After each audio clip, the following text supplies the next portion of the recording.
Now time for the Junior Rotax Superheat. 17 drivers set to go into battle. And after yesterday's heats, well, the man continuing to lead the championship standings on a total of 367 points so far is the 231 of Noah Janssen. Alongside will be Henry Melchior in the 207 on the front row. Nicolas Casarino, who moves up to third of the championship standings after the heats yesterday, line up alongside Tom Reger, now staying in second in the championship is the 206. We've got Edin Topsic and also Oguzhan Selik rounding out the top three rows. Asmi Heiser rounds out seventh, ahead of Philipp Hansler with Luca Böck and Maximilian Vierling completing the top 10. Boris Markovic and Joshua Röver round out row 6, ahead of Vitez Leventis Sarkani, Luka Nobis, Leon Blauschkowitz, Lendruers and Kalle Pretin rounding out the grid. But the run of success so far for Noah Janssen completely did the clean sweep at Genk and is starting off in earnest with pole position, ranking after heat's leader, and now goes in with a very, very strong two performances yesterday. He is clearly the one to beat, but Henry Melchior on the bit of the back foot at the moment with that disqualification in the finale at Wackersdorf, is fighting back though. Wir haben ja auch gestern schon mal so ein bisschen darauf gesprochen, dass vieles ja auch eine Kopfsache ist, wenn man einmal so in diesen Flow reinkommt. Und wenn man sich gestern mal mit Noah Janssen unterhalten hat, dann merkt man, was für eine Leichtigkeit gerade bei ihm so drin steckt. Ja. Und das spiegelt sich halt auf der Strecke auch einfach wieder. Wenn es nicht läuft, dann zerdenkt man so viel. Aber wenn es dann einmal richtig funktioniert, so wie es halt jetzt im Moment bei Noah Janssen aussieht, mit Genk und mit dem Auftakt hier in Ampfing, da merkt man einfach, wie selbstsicher er ist, wie selbstzufrieden er ist. Und ich glaube, dass er hier auch jetzt gleich hier beim Start mit Sicherheit wieder sehr gute Möglichkeiten hat, vorne wegzufahren. So, red lights on the gantry. 11 minutes plus an additional lap. Who will be leading the way going into the final this afternoon? Into the tram lines, revs rise, lights are on, lights are out first time. And it's a good run to turn one. Melchior's got the jump a little bit on Janssen in the early exchanges, and he's got through to take the race lead. Casarino up the inside for P3, and a turnaround and backwards, and a slight clash into the barriers. That's the 222 of Topsic that has unfortunately ended up pirouetting and going backwards. Cart now being pushed by the driver, which has got a big pickup of rubber on the right front tyre as we speak. But Henry Melchior knew that he had to get the jump on Noah Janssen, but Janssen has got back through and has already pulled a 4 to 6 kart length lead by the time we've hit the chicane on the opening lap. Was für eine Möglichkeit für Noah Janssen. Der war eigentlich schon geschlagen nach dem Start und auf einmal ist er wieder vorne und hat sich da vorne festsetzen können. Ist schon wieder 5, 6, 7 Fahrzeuglängen vorne. Mittlerweile auch Nicolas Casarino vorbeigegangen an Henry Melchior. Da gab es dann jetzt nochmal die kurze Berührung Ende Start und Ziel, weil versucht hat, Melchior dort vorbeizugehen, innen reinzustechen. Das hat auch funktioniert, denn Melchior ist wieder zurück an der zweiten Position. Nicolas Casarino auf 3, wird da jetzt aber auch attackiert vom Tom Reger, genau. Und dann ist es das Fahrzeug von Selik in der 5. Position von Larea. Ja.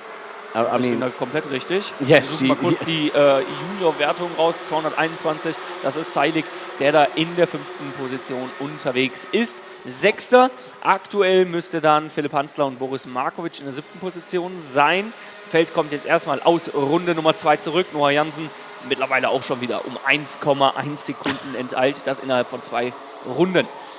Wieder ein Wechsel. Yeah, I think that was Asmi Heiser on Philipp Hansler going through turn 1. It was the 244 that I saw toward the outside of the corner. But yeah, Noah Janssen, he loves this circuit here at Ampfing. He said it's my favourite track. And no wonder when you're 1.1 seconds up the road. But all 17 runners and riders still competing.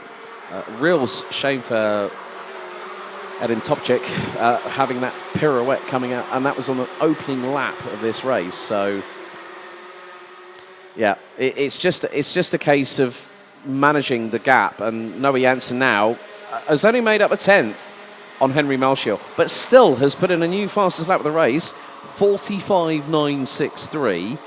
There are competitive trains where you've got Casarino, Reger and Selik battling over 3rd, 4th and 5th. Behind them, you've got Hansler and Heiser. That's 6th, 7th. You've probably got Luka Böck and Boris Markovic. Look, there's a big train starting to emerge, and it's from 3rd backwards. So that's being led by Nicolas Casarino. I spoke to his dad Paolo this morning, who greeted me in Italian. He went, "Buongiorno, Alex," and I was like, "Don't start throwing another language at me, God, for goodness sake." I don't mind. I don't mind. At least, salut, ça va? Especially especially as the Le Mans 24 Hours is still going on at the Circuit de la Sarthe this weekend. I know someone was watching it. I wasn't. I will be catching up on the highlights this week. Ich habe ein bisschen gesehen von 24-Stunden-Rennen Le Mans, aber es war mehr Safety Car als alles andere. Das kann uns hier zum Glück nicht passieren. Gott sei Dank. But Casarino's now starting to pull away from Salick a little bit here. The gap is about 3 to 4 kart lengths. And when I spoke with Paolo this morning, he said, well, you know, if we can stay with Noah, if we can stay with Henry, we've got an opportunity. And I said to Paolo, I said, honestly, since Nicolas has joined juniors, he has improved every single time he's got out on the circuit. And that is only a confidence booster for a young driver who represented Team Germany at Bahrain last year, but now he's really coming under pressure because Larae's Augustin Salick is now through and up to third. Another position lost by Philip Hansler this time. Yeah, that was Asmi Heiser that got through in the 299. For Asmi Heiser, there's been a couple of ups and downs this weekend. Obviously, a 5-second time penalty post Heat 1, but still managed to fight back in Heat 2.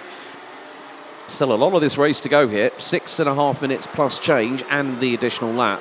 And now this is going to be the opportunity for Augustin Salick to pull away from Nicolas Casarino and also everyone behind and see if he can try and close that gap a little bit between himself and Henry Melchior, which is going to be no mean feat. That's going to be a big mountain to climb, and that is 2 seconds.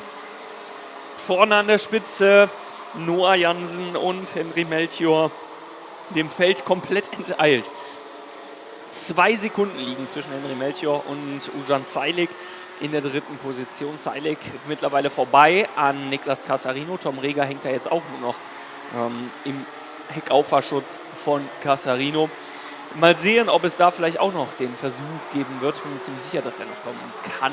Gute 6 Minuten, knappe 6 Minuten vor Ende dieses Rennens. Dahinter, hinter Reger, folgt dann Asmi Heiser und Philipp Hansler. Auch das ist noch richtig eng. Und jetzt kommt eine Zeitstrafe, 3 Sekunden bei der Boris Markovic. Der Reifen außerhalb dem Korridor noch wieder. Das wir sehen bei jedem Start. Das passiert auf jeden Fall, dass 1 oder 2 Reifen außerhalb dem Korridor ist. Das ist so eng, wenn das passiert, dass die roten Lichter sind raus, der Start ist freigegeben und dann mit einem kleines Fehler bei den Lenkrad, dann kostet jemand 3 oder 5 Sekunden. Ne? Ja, trotzdem manchmal echt unverständlich, so schwer, auch wenn es jetzt ziemlich leicht gesagt ist, kann es doch eigentlich nicht sein, dass man dann jetzt immer wieder bei jedem Start irgendwo jemanden hat, der es nicht hinbekommt. In diesem Fall trifft es dann eben Boris Markovic erneut. Gerade kleiner Fehler von Noah Jansen vorne an der Spitze beim Einbiegen auf Start und Ziel. Er ist ein bisschen weit rausgekommen, hat ihn dann nicht viel gekostet, ist trotzdem noch schneller unterwegs als Henry Melchior. Es bleibt ungefähr bei 1,5 Sekunden, die er da Vorsprung hat auf die Konkurrenz. Also da wird wohl der nächste Laufsieg, der 5. in Folge anstehen. Well, someone nearly got a bit of a rude awakening going through turns 3 and 4 just a second ago, just trying to catch the number.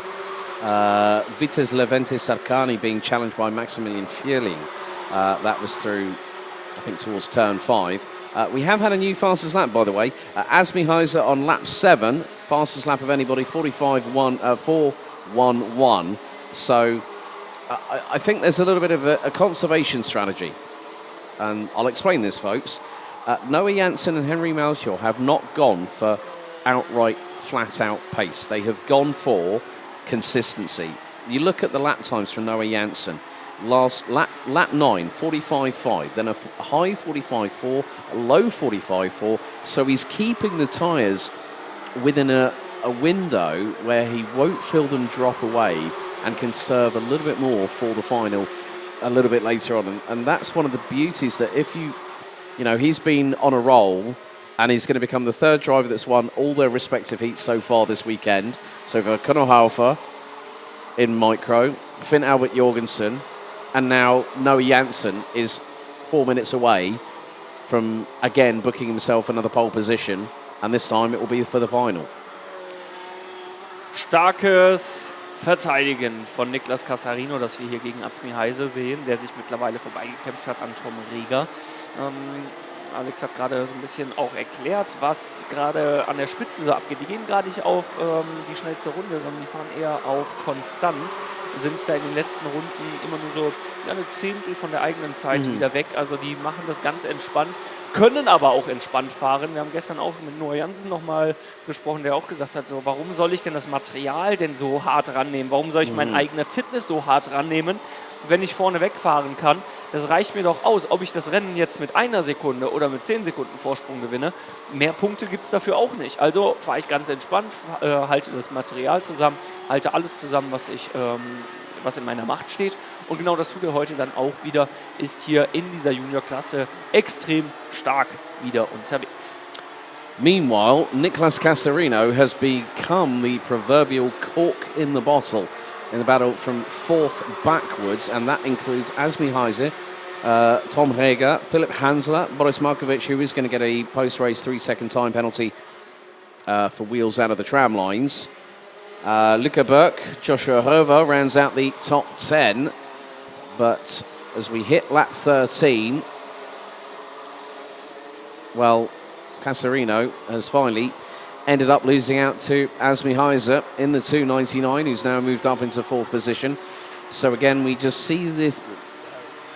You were saying to me when we met up on Friday, late afternoon, early evening, that there was going to be a lot of overtaking opportunities, and that has been the proof in the pudding here. And it's a very character building circuit. You've got to have that combination of flow in terms of kart momentum. You've got to also be, when you were just saying then about Noah Janssen saying, why do I need to push so hard?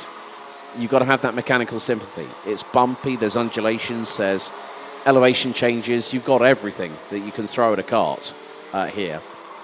And I was having a bit of a laugh and a joke with Mats Johan Overhoff, which I'll tell the story a little bit about later on. But like seeing the chicane, there have been, you've got to be very, very careful about this. And now, what's happening? Well, Niklas Casarino is struggling. I've got a feeling he might be on used tyres, might save new ones for the final, if that is the case. But Casarino has lost out big time. The gap between him and Azmi Heise at one point, well, it was half a second. It's going to be more than double that as we've got 2 laps to go.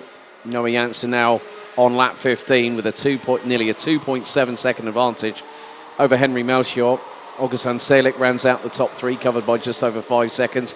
And Casarino, if he's not careful, is going to lose not just 5th, could also find himself being demoted down to at least 7th position by the checkered, because Tom Reger and Philip Hansler are right on his case.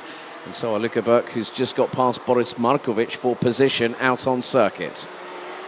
2 Runden noch auf der Uhr und mich würde es nicht wundern, wenn Azmi Heise noch heranfährt an Ujan Seilik an der 3. Position. Das waren nämlich mal zwischendurch mehr als 2 Sekunden. Jetzt ist es nur noch 0,7 Sekunden. Hat er in der letzten Runde oder in den letzten Runden fast eine Sekunde herausgefahren auf den Piloten vor sich. Also ich könnte mir vorstellen, dass das hier in dieser letzten Runde nochmal richtig spannend werden könnte.